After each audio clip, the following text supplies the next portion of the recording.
Students, आज हम इस सेशन में व्यवहारवाद पर चर्चा करेंगे। जैसा कि हम सभी अवगत हैं कि राजनीति शास्त्र के क्षेत्र में 20वीं शताब्दी के प्रथम दशक से ही एक नूतन, एक नवीन, एक नया प्रयास शुरू हुआ, जिस प्रयास ने, जिस एफर्ट्स ने राजनीति शास्त्र की प्रकृति को बदल कर रख दिया। राजनीति शास्त्र के प्रत्येक क्षेत्र में, चाहे वो विषय वस्तु का क्षेत्र हो, चाहे वो अध्ययन पद्धति का क्षेत्र हो, या नए नए वैज्ञानिक तकनीक के इस्तेमाल की बात हो, राजनीति शास्त्र के अध्ययन के उद्देश्य की बात हो, सभी क्षेत्रों में व्यापक परिवर्तन लाया। एक ऐसा मुहिम था जिसने राजनीति शास्त्र को एक नए वैज्ञानिक विषय के रूप में स्थापित करने का प्रयास किया।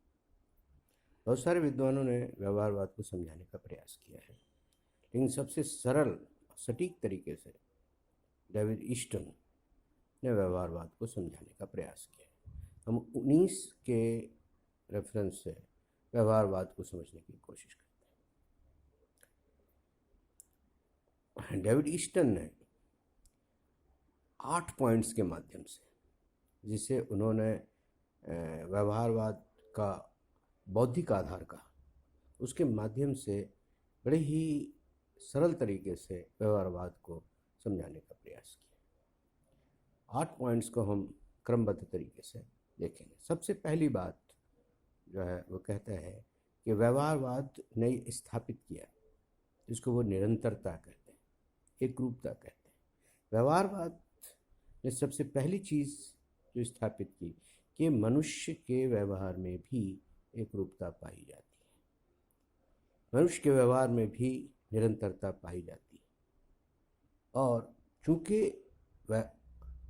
ये भले ही पदार्थ के व्यवहार की तुलना में कम हो, परंतु मनुष्य के व्यवहार में एकरूपता है, और यह एकरूपता सर्वकालिक और सार्वभौमिक है। इस व्यक्ति के व्यवहार की एकरूपता के कारण किसी भी व्यक्ति के राजनीतिक व्यवहार को वैज्ञानिक माध्यम से अध्ययन की विषय वस्तु बनाया जा सकता है। तो सबसे पहले जो चीज़ है जिसको व्यवहारवादियों ने स्थापित किया कि मनुष्य के व्यवहार, मनुष्य और मनुष्य के बीच व्यवहार में बहुत अधिक अंतर नहीं है, बहुत सारी एकरूपता है, बहुत सारी समरूपता है, और इसी समरूपता को अध्ययन का आधार बनाया जा सकता है। जैसे उन्होंने कहा कि मनुष्य के व्यवहार में एकरूपता का उदाहरण देते हुए कहता है, जैसे मनुष्य का आनंदित होना, आनंदित होकर के वो अपने को जिस प्रकार व्यक्त करता है, व्यक्त करने की विधि लगभग पूरे संसार में एक जैसी। जब मनुष्य दुखी होता है तो उसका एक्सप्रेशन, उसका व्यवहार लगभग पूरे संसार में कहीं भी चले जाएं आपको एक समान दिखाई दे।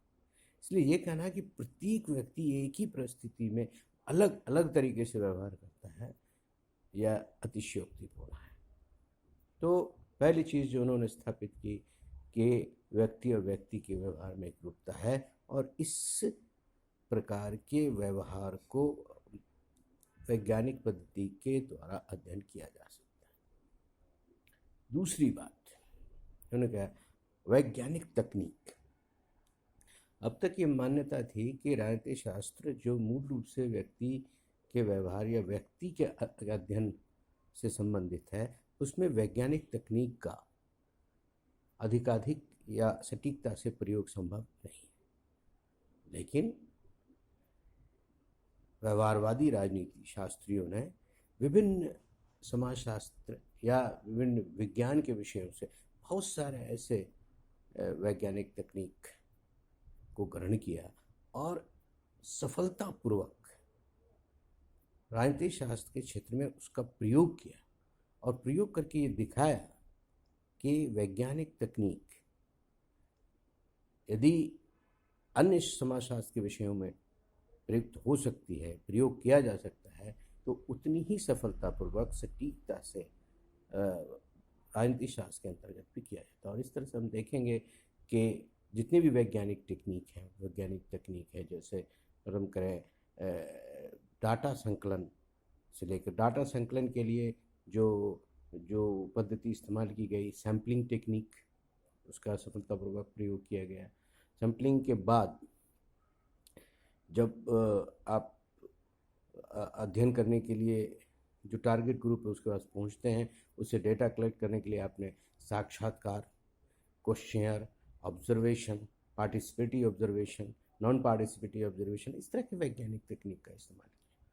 इसके बाद डाटा जो है को क्रमबद्ध करने के लिए सांख्यिकीय और गणितीय पद्धति का इस्तेमाल किया, और उसके बाद वैज्ञानिक तकनीक का उपयोग करते हुए ही उसकी विवेचना की, और विवेचना करने के बाद जो है निष्कर्ष प्रस्तुत किए। इस तरह से वैज्ञानिक तकनीक का सफलतापूर्वक प्रयोग जो है व्यवहारवादियों ने किया। तो वैज्ञानिक तकनीक जो है ये यहाँ पर अध्ययन में प्रयुक्त हुई।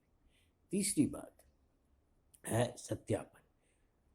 अब तक ये मान्यता थी कि राजनीति शास्त्र में जो निष्कर्ष निकाले जाते हैं, जो विचार व्यक्त किए जाते हैं, जो सामान्यकरण दिया जाता है, उसका सत्यापन संभव नहीं होता।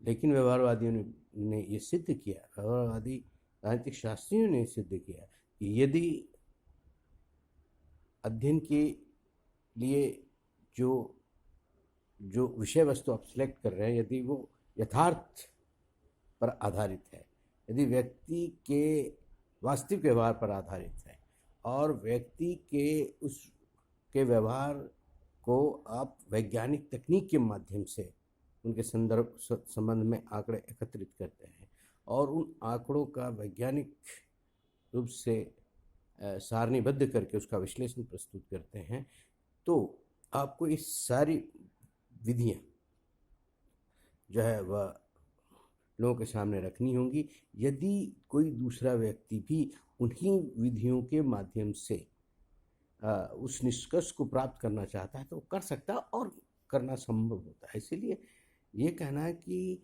राजनीति शास्त्र में निष्कर्ष का सत्यापन संभव नहीं है, इसको गलत सिद्ध किया उन्होंने और उन्होंने ये स्थापित किया कि राजनीति शास्त्र में भी जो विषय वस्तु का अध्ययन किया जाएगा और अध्ययन के पश्चात जो निष्कर्ष होंगे उसका सत्यापन संभव है।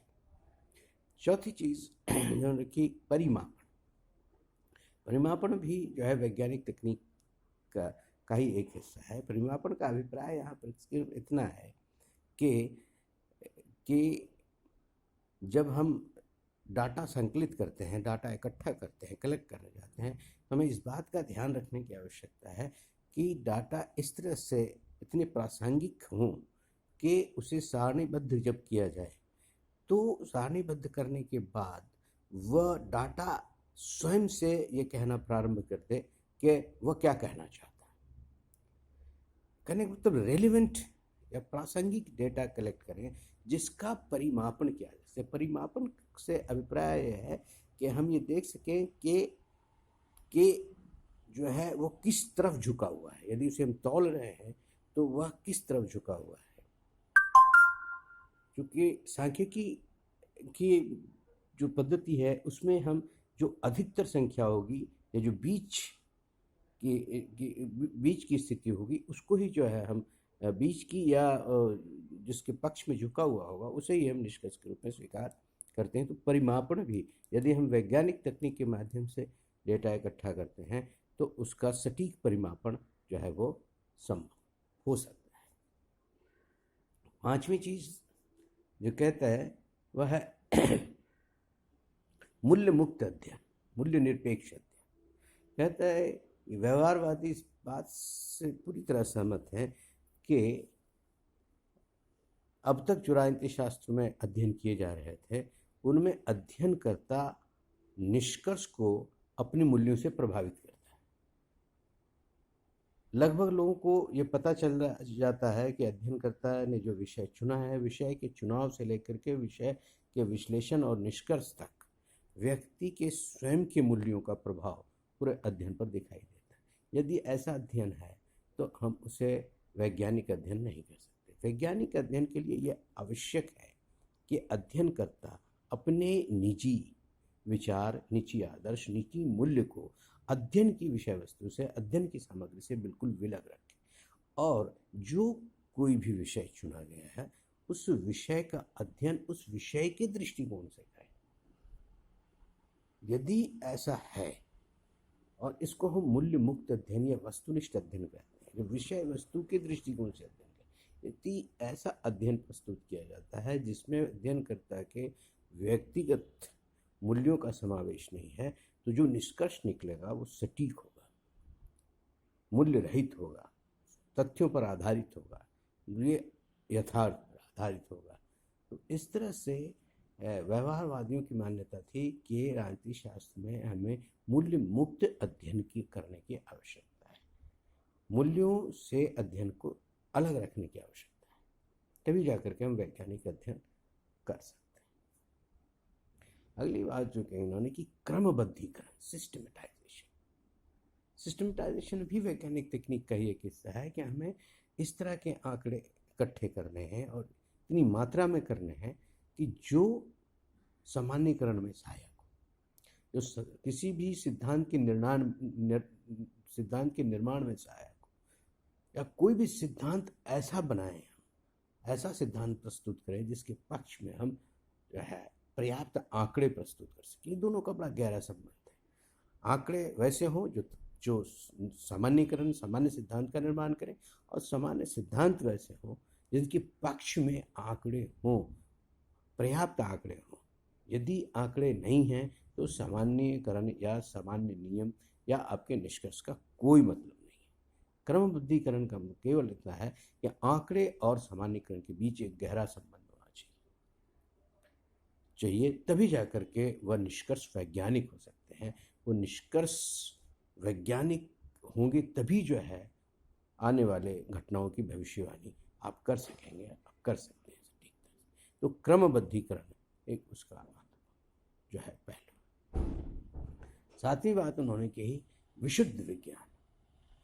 व्यवहारवादी सभी मिलकर के, चाहे अमेरिका के हों चाहे अन्य देशों के हों, सभी जगह के व्यवहारवादियों का एक मूल ध्येय था, एक मूल उद्देश्य था, और उद्देश्य था कि राजनीति शास्त्र को एक विज्ञान के रूप में प्रस्तुत करें।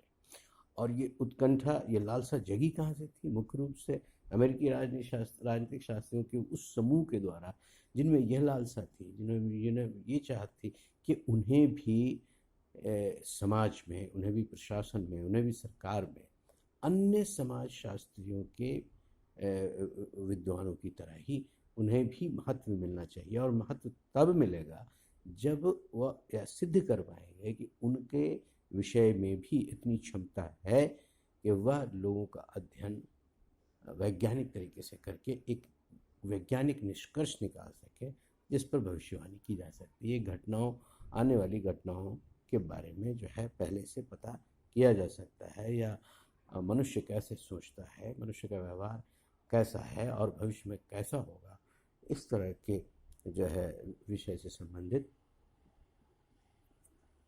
जो है अध्ययन या ज्ञान प्राप्त किया जा सकता है। तो एक विशुद्ध विज्ञान बनाने की दिशा में व्यवहारवादियों का प्रयास था, और इसमें वह बहुत हद तक सफल होते हुए भी दिखाई दे रहे थे।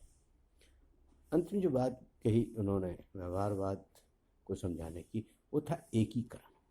एकीकरण का मतलब अप्रोच से था।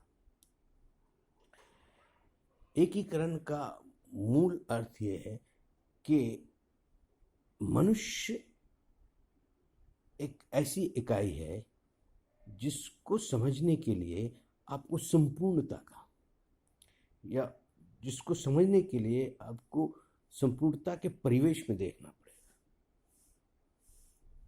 मनुष्य बटा हुआ नहीं है, मनुष्य